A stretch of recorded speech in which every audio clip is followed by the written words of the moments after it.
you could look at your phone, but you'll see that instead of me mirroring your network, I just created a bunch of fake networks.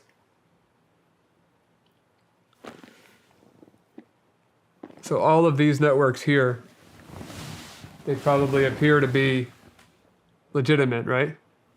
Yeah. But they're not. These are all fake networks? They're all powered by me. So as soon as you connect to any of those, I have your password, I have anything in between. So that's one thing. That's just Wi-Fi. And you just, oh man. So is this how people are stealing information? This is one of many ways. In an airport. In an airport? Oh yeah, I mean airport, Starbucks. When you, it's called a man-in-the-middle attack. So if I'm on the same network as you, I can essentially control the traffic, as if I was the modem or router. So instead of when you type google.com, instead of your computer telling the router you want google.com, you're telling my computer you want google.com, and I'm giving you what I'm telling you google.com is. So it would be called a DNS attack. So is this what people are using in the airports when there's... Not this specific device. This is just something that I concocted together, but the flipper you can buy. This thing on the top here is custom. I guess what I'm asking, is this the method? What is like Wi-Fi flight or GoGo? GoGo in-flight? Yes, GoGo. Oh, well, they're actually, I mean, you can hack anything, but GoGo in-flight, they have a pretty good segment on their network, so you're pretty safe with GoGo. There's a chance of getting hacked, but not the same as like a Starbucks or here. Like, your network has to be segmented into chunks. Okay. And GoGo segments it pretty well. Okay. I guess what I'm saying is, could you create a fake Wi-Fi network with that thing that says GoGo in flight 1? Yeah, people are like, oh, that must be it. I could do that here. I mean, I can make any. They're called BSSIDs, SSIDs, the name of a network.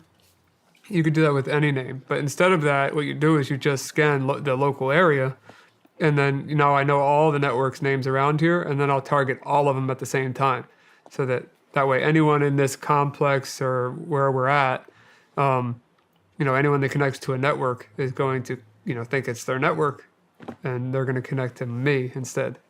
Holy shit! That's just one of many Wi-Fi attacks. So there's many ways. Yeah. Wi-Fi. What else can this thing do?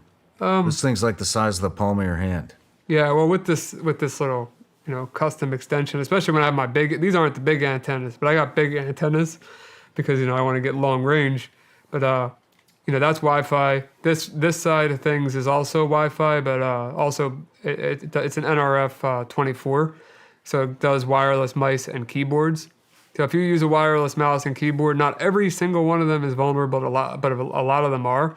I'd highly recommend you go back to wired, even though it sounds old school. That's what you should do, because I could control your mouse and keyboard with this device and send keystrokes way faster than you can type them, and take over your computer without even having to see you or it. So I could do that through the wall. This is scaring the shit out of me. And then the sub-gigahertz stuff with bigger antennas, of course, I can go further away.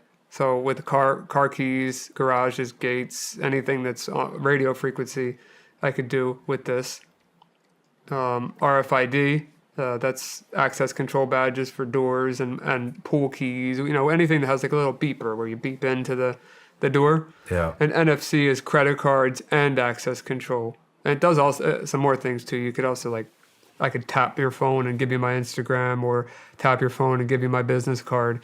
So NFC is a little more versatile than RFID, but they both essentially are, I believe it's called passive devices. They're powered by the receiver. They don't have a battery in them.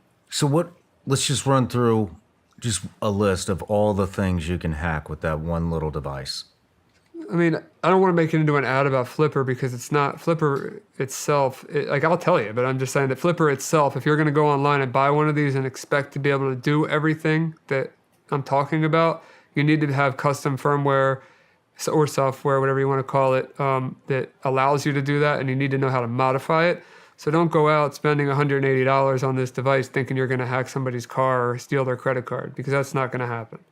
But if you want to go down the list, I mean, there's a ton of things. There's like, all the radio things I just told you about, the RFID stuff, the NFC, which is the credit cards and more, infrared, which is TVs, projectors, and many other devices, GPIO, which is just anything that connects to the outside of this device, so I can make devices work and this be the controller for it.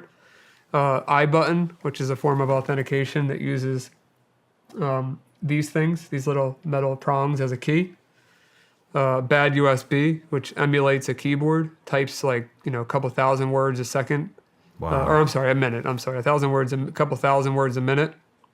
And then it also has some use cases that aren't hacking, like two-factor authentication.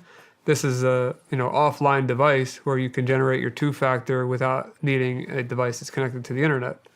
So it does that too. And then there's a ton of other sub-applications that are on here, like hundreds of them that do little things. So a lot. Just with this one device. This thing, it does just radio, but it does a lot more than this thing. Really? Yeah. What does that one do? This one you can hack airplanes with. I mean, that's an extreme, but that's something that you can actually accomplish with this using ADSB. You can choose to either receive or transmit. So you can choose to either receive or transmit ADSB with this device, and that's the frequency to tell a plane, its call sign, position, and more. And it's very illegal to do that, of course. But if I wanted to go outside right now, I could even demonstrate later for you. I pull this antenna out. This is just a small antenna. And we can receive airplanes, see where they're at. There's nothing illegal about receiving them. Transmitting is where it gets a little bit funky, But yeah, ADSB, this one does a lot. Like something like a joke, for example, touch tunes at a bar. They're little jukebox machines that you pay for. Yeah. This device brute forces them, meaning goes through 000 to 9999 looking for a PIN code. And once it gets it, I can fully control that jukebox like I'm the owner of it. So, just for fun. Or Subaru cars, some years of Subaru, I have this pre-programmed that can unlock and lock a Subaru, no problem. I could do that with this as well. But this thing, way stronger, bigger range, way more support, way more programs out there. This device is a lot more dangerous in my eyes than that device. Really? Yep. Man, you are this is the fifth time I've said it, I think. You are a dangerous man. But well, I'm safe, I'm ethical. You could be if you wanted to be. I'm trying to go into detail about these things just for the nerds out there like me that are listening. I'm not going into exhaustive detail about these devices because most people are not going to care. So I'm just giving the general overview. Oh, I think they're going to care when they realize how vulnerable they are. No, I don't mean they don't care about what they can do, but care about the technical specifics.